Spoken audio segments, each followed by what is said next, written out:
વાદ્યા ગોરમાં રે સાઉ દેજો હઉ ખાવા ગોરમાં રે મને રે બાંધવા ગોરમાં રે ખાણીના જોડલા ગોરમાં રે જોકો યાગરા ગોરમાં રે ગોરમાં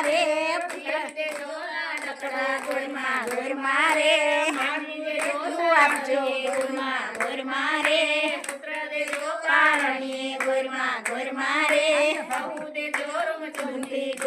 ગોરમાં રે એટલું આપજો ગોરમાં રે. સ્વર્ગમાં ગયા ત્યાં બધા સુખો ભોગવીને તેમણે આ મૃત્યુલોકમાં જન્મ લીધો. અગત્ય મુનિ કહેવા લાગ્યા, હે ચિત્રબાહુ, આ મણિગ્રીવ રાજા તે જ તું, આ તારી આ પત્ની એ જ રાણી ચંદ્રકળા. તમે પુરુષોત્તમ માસમાં અખંડ દીવો પ્રગટ રાખ્યો, તેના ફળ તમને આ રાજ્ય મળ્યું. ઘી કે તલનો દીવો કરનારને તેનાથી પણ વધારે પુણ્ય મળે છે. અધિક માસમાં દીપદાનનું આવું અપૂર્વ મહાત્મય છે. આમ કહીને મુનિ રાજાને આશીર્વાદ આપીને ત્યાંથી ચાલવા લાગ્યા. કનૈયા લાલ કી જય. ચાદવા ચાચુ દેજો રાંધવા, રાંધણીએ વવારું દેજો પીરસણે, દેડી દેજો નાય ધોઈ વિસર્યા પાપ સર્વે વિસર્યા, નાયા ધોયા રે લાણા પાપ સર્વે ઠેલાણા, પાપનો કટકો પાપસીનો ઘોડિયો ઘીનો ઘડુલો. હાથ ધોવાના બધું એક જ ટાંકાનું પાણી છે. એ તો બધું એક જ છે. પછી માની તાળી પાદરે બાદના ભૂલેવા બનાવ્યા, વિધના પકવાન રે મારી પ્રેમની થાળી. રે જમનાજીને જરી બરી દાઉ, આચમન કરો ને મોરે માની તાળી પાદરે બાદના ભૂલેવા બનાવ્યા, વિધના પકવાન રે મારી પ્રેમની થાળી. રે જમનાજીને જરી બરી દાઉ, આચમન કરો ને મોર. શીરો બનાવવાનો છે આજ. સરસ લ્યો. ઘી ગરમ મૂક્યું છે ને અહીંયા ગોળમાં બનાવવાનો છે ને ગોળનું ગરમ પાણી મૂક્યું છે અને અહીંયા ઘી. સરસ મજાનો ભાઈ શીરો બની રહ્યો છે ગરમા ગરમ. ગરમા ગરમ ઘી ગરમ થઈ જાય પછી આ ભાખરીનો લોટ છે, ભાખરીના લોટનો મસ્ત થાય. અને ઝીણા લોટનો પણ સારો થાય. આપણે હવે ભાખરીનો લોટ લીધો છે અને શેકાવા દેવાનો, બદામી કલરનો થાય ને ત્યાં સુધી.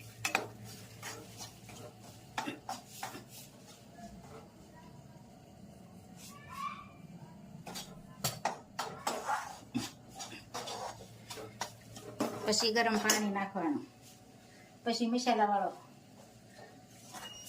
મીઠ નાખવાની, એલચીનો ભૂકો નાખવાનો છે. નાનો નાનો મસાલો થોડો થોડો ઉમેરવાનો હોય તો સ્વાદિષ્ટ બને. આવી જાવ ગરમા ગરમ શીરો ખાવા. ગરમા ગરમ. સીમાબેનને ખાસ ભાવભર્યું આમંત્રણ છે. દીપ્તિબેનને બધાને, બધી બહેનોનો ખૂબ ખૂબ આભાર. ખૂબ સરસ મજાની કોમેન્ટો કરી રહ્યા છે બહેનો. ચંદ્રિકાબેન ને ભારતીબેન ને હા. પટેલ બધાય બહેનોનો ખૂબ ખૂબ આભાર. બેન ને દરરોજ કોમેન્ટ હોય સરસ મજાની બહેનોની. કુંદનબેન. અને રસોઈનું તો ખાસ તો બહેનો જ વધારે વિડીયો જોતા હોય, કારણ કે એને ક્યાંક ને ક્યાંક નવું નવું બનાવતા હોય. નવું નવું બનાવે શીખે એટલે આમાં જોઈ લે. અને આદમીને શું ખાવાની ખબર પડે, બનાવવાની કઈ ખબર ન પડે. ઈ બતાવશે હો. એટલે એવું છે બધું. શીરો ભાવતો હોય કોમેન્ટ કરજો. સરસ મજાનો ભાઈ શીરો બની રહ્યો છે ગરમા ગરમ. થોડી જ વારમાં તૈયાર થઈ જાય. જો શીરો શેકાઈ ગયો છે, આવો બદામી કલરનો થાય ને ત્યાં સુધી રહેવા દેવાનો, પછી આ ગોળવાળું પાણી ઉમેરવાનું.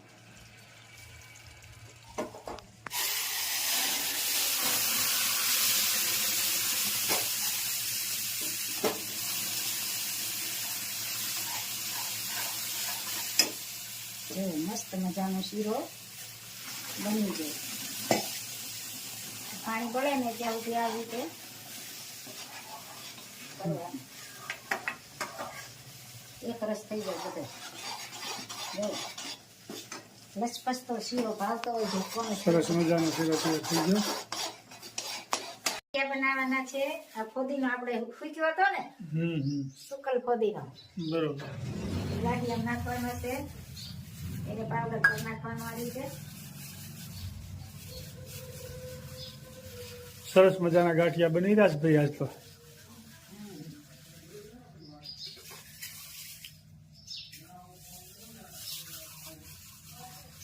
ફોદીના વાળા ગાંઠિયા.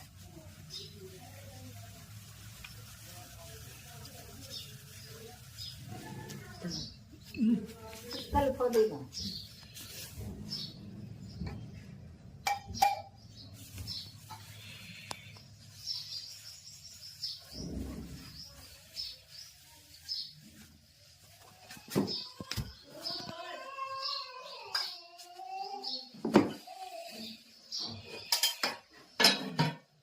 મરીનો પાવડર. સરસ મજાના મસાલાદાર ગાંઠિયા. મરીનો પાવડર. શિયાળામાં મરી હારા અને અજમા પણ હારા ઠંડીના. જોરદાર ગાંઠિયાની રેસીપી છે આજ તો ભાઈ. બેનો કોમેન્ટ કરજો. અને આ નિમક.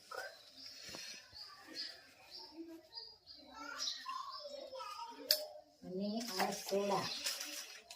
ગાંઠિયાના સ્પેશિયલ સોડા આવે. આ 1 કિલો લોટ હોય ને એમાં 1 ચમચી સોડા નાખવા પડે.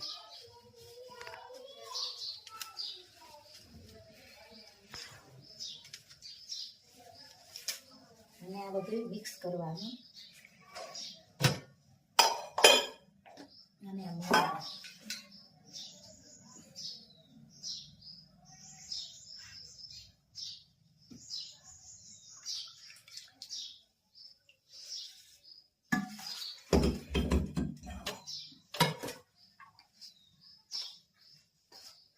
મસાલેદાર ગાંઠિયા બનશે.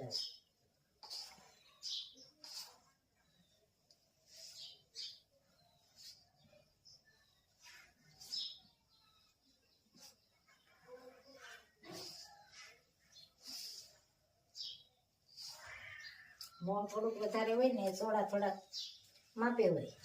1 કિલોમાં 1 ચમચી એટલે મસ્ત ગાંઠિયા થાય. અને મોણ દેવાય છે. આવડ પણ સારી સારી આવે છે. તો બધાનો ખૂબ ખૂબ આભાર. બધાને જય સ્વામિનારાયણ, જય શ્રી કૃષ્ણ, જય જિનેન્દ્ર, જય સિયારામ.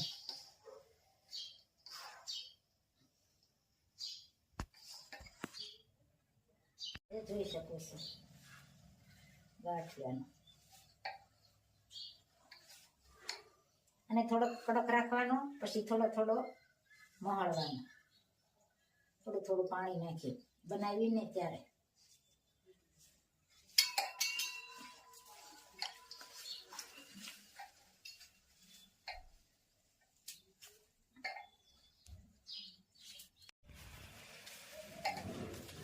સરસ મજાનો ગાંઠિયાનો લોટ બંધાઈ રહ્યો છે. જોઈ શકો છો.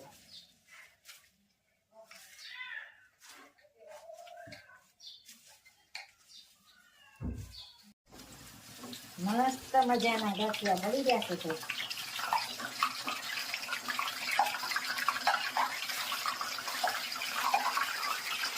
સરસ મજાના ગાંઠિયા બની રહ્યા છે, જોઈ શકો છો.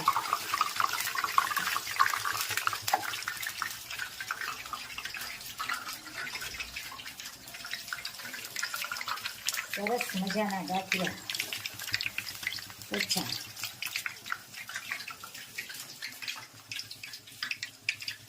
ઝારાના કહેવાય ને, ઝારાના ગાંઠિયા.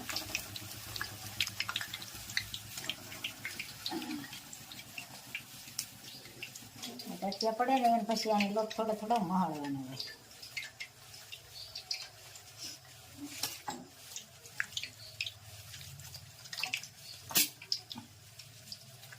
પાણી નાખી કેટલી વસ્તુ ભેળવી છે? અજમા, ફોદીનો, ચોળા, નિમક અને મોણ.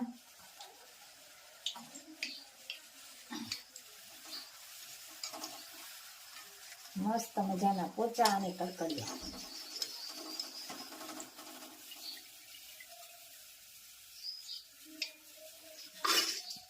જોઈ શકો છો.